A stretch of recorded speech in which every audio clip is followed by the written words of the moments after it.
When you're reporting any kind of history, you always have to be careful that you're not perpetuating any falsehoods or misconceptions.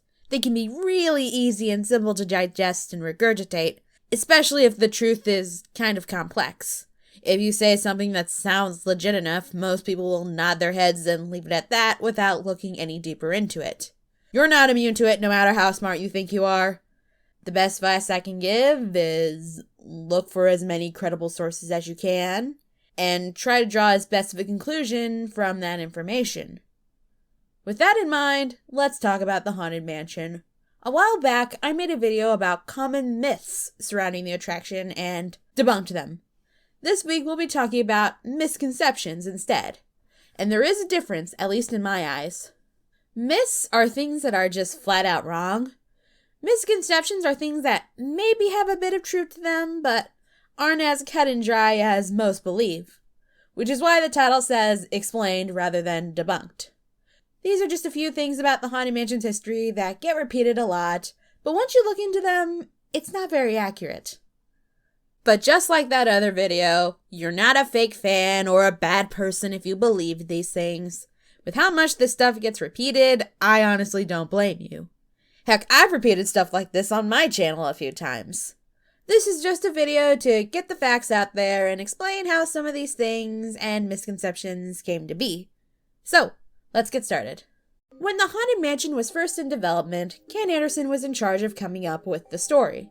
Throughout his time working on the project, he came up with a few different stories, and many variations of them. His Captain Gore storyline went through a few incarnations. For example, there was one where his wife was an innocent victim, a la Bluebeard. There was another one where she was a witch and more villainous than he was. With how many variations exist, it can be hard to keep them all straight. Anyways, his later story ideas gave us a new host character. A ghost host, if you will. One that's friendly and likes talking to mortals. In the outlines that exist, they're called a Lonesome Ghost. According to Anderson, the idea came up as the project developed and was partially Waltz. In a 1992 interview with the E-Ticket magazine, he said the following. Walt had the idea that there was going to be a wedding underway in the house, and the Lonesome Ghost would guide you at certain points. At the time, we talked about Dracula and Frankenstein and other Universal monsters. We were trying to get in everybody. Now, when Disney fans hear the name Lonesome Ghost, they think of the 1937 Mickey Mouse cartoon of the same name. So, without any context saying otherwise, many people assume that this is one of the Lonesome Ghosts from that cartoon. When you factor in that Anderson's later drafts included other characters like Dracula and the Headless Horseman, throwing a Lonesome Ghost in there doesn't seem too far-fetched. However, reading through Anderson's ideas, the Lonesome Ghost isn't actually a Lonesome Ghost. They're described as having a Peter Lorre-like voice, which none of the ghosts from the cartoon have. And while other ghosts are generally pranky, this one is more friendly and kind of awkward.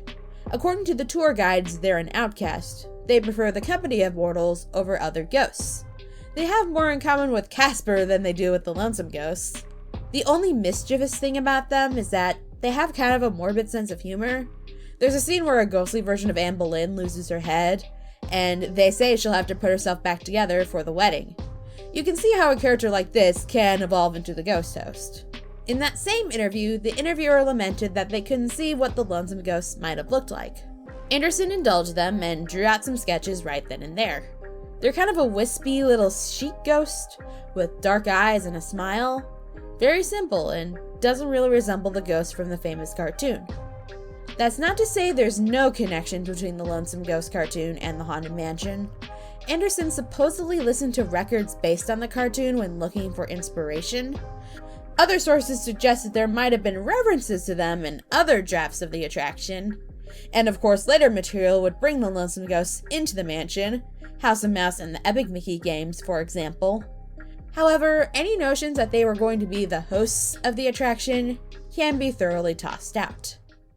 When you peruse Haunted Mansion merchandise and memorabilia long enough, notable patterns emerge in what gets merched and what doesn't. And it changes depending on the time period. But there are some mainstays that will always get put into merchandise.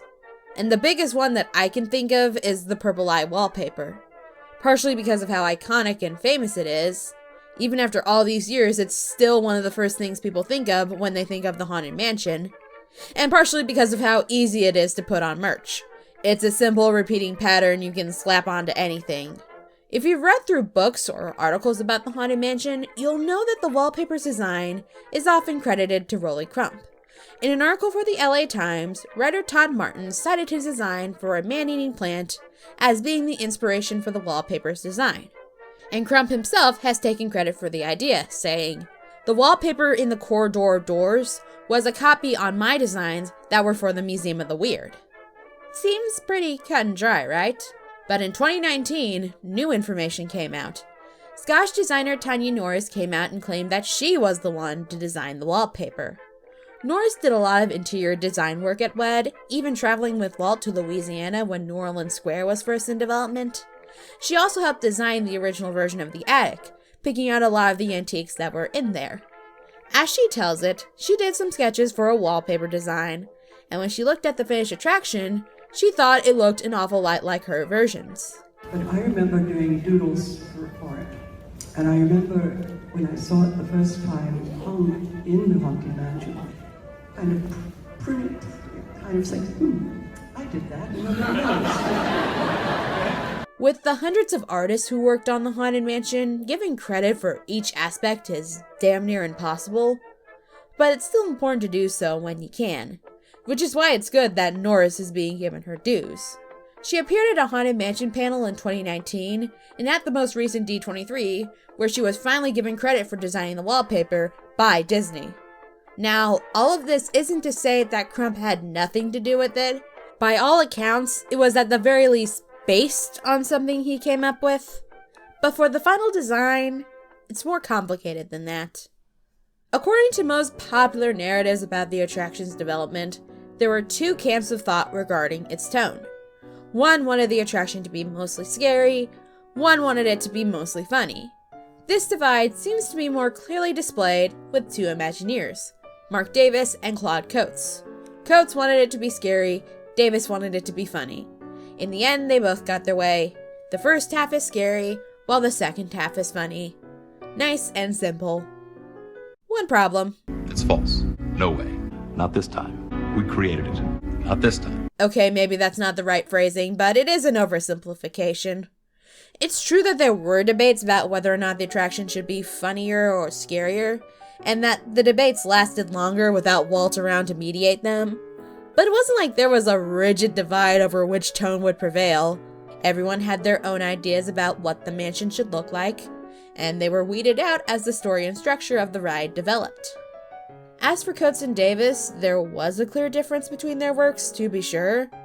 But it wasn't because one was scary and one was funny. Davis wasn't opposed to a scary mansion at all. Some of his designs were pretty frightening. His draft for the mansion aired more on horror than humor. In an interview for the E-Ticket, he talked about how he clashed with Walt over the ride's exterior. He thought the mansion should look more like a haunted house. Charles Adams-esque, as he put it. But of course, Walt wanted the outside to look pristine. But then, as Davis said, he told me, "When you get inside, then you can do anything you want." I took that to be a very definitive instruction for me, and it meant we could be scary inside the ride if we wanted to. And you know, when you're in that ride, you're not in there for some sweetness and light. The idea that Mark Davis didn't want the Haunted Mansion to be scary is baseless. So what is the difference between Coates and Davis? It's less to do with tone and more to do with focus. To simplify things myself, Coates was scenic-driven, while Davis was character-driven. When you look through some of Claude Coates' artwork, it's a lot more scenic. It's not focused on the individual characters or furniture. They're focused on, if you'll pardon the term, the greater picture. Mark Davis's artwork, on the other hand, is almost entirely focused on the characters. They're all unique and you can easily discern their personalities from one glance. Even when he did pieces with more scenery, the characters are still the focus. And when you look at their careers, it makes perfect sense. Mark Davis is one of the lead character animators for many years. This was the man who helped bring to life characters like Maleficent and Cruella de Vil.